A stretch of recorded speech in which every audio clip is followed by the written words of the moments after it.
continue à donner la parole à des auteurs, à mettre en avant des livres, mais cette fois on ne parle pas d'un livre à proprement parler économique. On va s'intéresser à un livre signé par le docteur Jean-Jacques Herbstein, Je ne pouvais pas les laisser mourir, qui fait évidemment référence à cette terrible crise sanitaire du Covid-19. Samuel Géant-Tarin est avec nous en direct. Bonjour Samuel Géant, vous avez préfacé ce livre du docteur Herbstein. C'est un pamphlet, disons-le, sur cette situation dramatique et sur ce médecin qui a voulu sauver des vies au cours de cette crise. Expliquez-nous pourquoi avoir accepté, choisi de signer cette préface.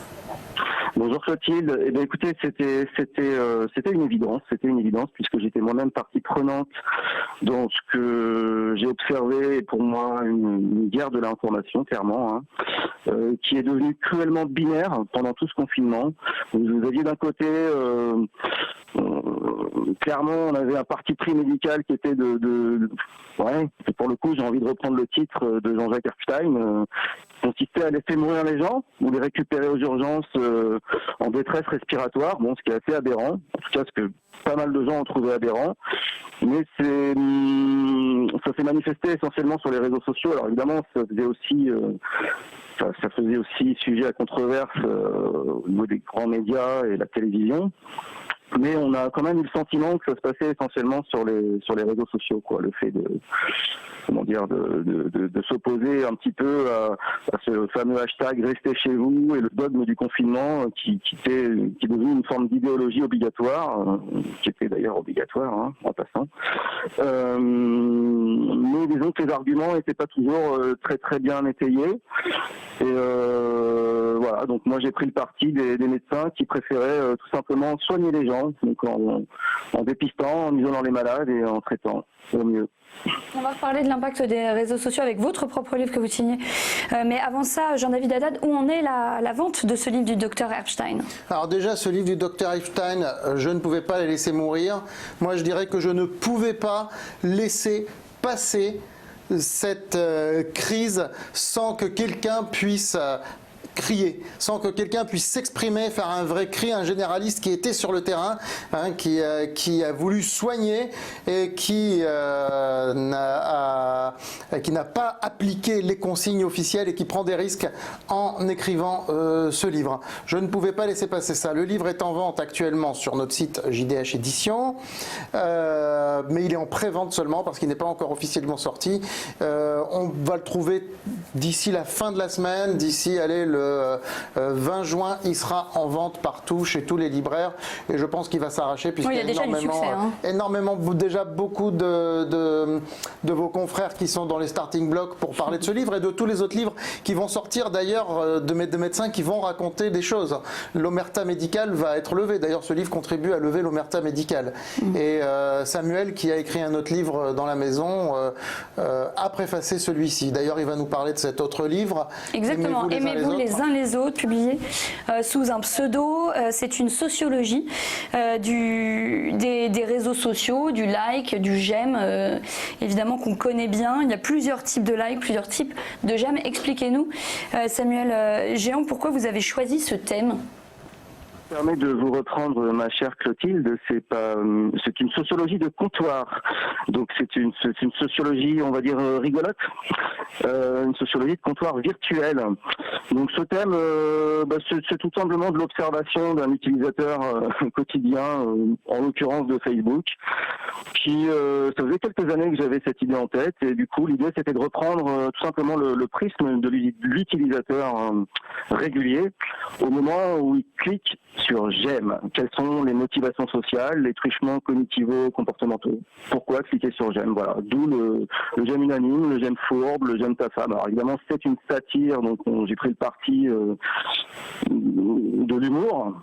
Bon, ça grince un peu, ça peut piquer, les retours sont plutôt bons, les gens s'y retrouvent en général, un petit peu dans tous les likes en fait. Bon, l'idée c'était aussi d'ouvrir sur quelque chose d'un peu plus profond entre guillemets, à peu près au niveau des 2/3 du bouquin, et donc d'insuffler une réflexion sans prétention sur l'impact des réseaux sociaux sur le monde en général. Cet impact des réseaux réseaux sociaux, en particulier pendant le confinement. On a passé plus de temps devant notre écran, plus de temps à échanger, et ça a eu un rôle dans les informations aussi dont les Français s'abreuvaient. Alors c'était hallucinant. Moi je suis toujours sous le coup de la sidération. Comme je disais tout à l'heure, c'est devenu cruellement binaire, mais je pense que c'est dû à l'enjeu. Hein. C'est devenu cruellement binaire. Alors c'est moche, mais c'était un peu la vie ou la mort, quoi, entre effectivement ce parti pris gouvernemental, mais aussi du haut comité scientifique dont je ne connais pas très bien. Les compétences du coup sont un petit peu douteuses, quoi. Il y a quand même un article de Mediapart du 31 mars qui parle des conflits d'intérêts avérés, donc c'est pas moi qui l'invente. C'est particulier, quoi, ce parti pris de rester chez vous, ne rien faire, ne pas accueillir les gens. Il y avait les moyens de dépister. Personne s'en est saisi. L'IHU de Marseille, c'est comme ça qu'ils ont fait, hein, tout clairement. Donc effectivement, de l'autre côté, il y avait ce parti pris derrière l'IHU de Marseille, mais aussi Jean-Jacques Epstein, les généralistes, parce que les généralistes, il faut savoir qu'ils ont été particulièrement abandonnés dans cette crise. On leur disait tout simplement de dire à leurs patients de faire le 15 s'ils tombaient en détresse respiratoire, ce qui est affligeant, je veux dire, il n'y a pas de mots pour décrire ce qui s'est passé. Ce qui explique très bien d'ailleurs pourquoi à un moment donné ces généralistes se sont positionnés pour traiter leurs patients, en fait. Hein. Il me semblait que c'était la base de la médecine, mais a priori c'était pas évident pour tout le monde.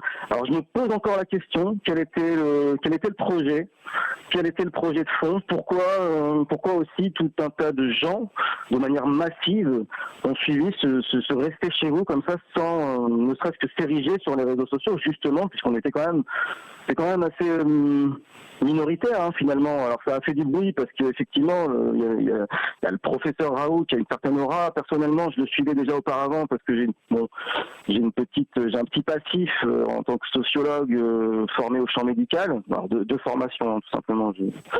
Mais du coup Samuel, pourquoi, oui. question que je t'ai jamais posée, mais je pense que les téléspectateurs vont être intéressés. Pourquoi Sir Samir Litton? En quelques mots, pourquoi ce pseudo? C'est un hommage à mon grand-père qui a postfacé Aimez-vous les uns les autres, qui avait déjà un pseudo d'auteur à particules, Jean de Criteuil. Voilà. Et du coup, je me suis auto-anobli pour service rendu à moi-même.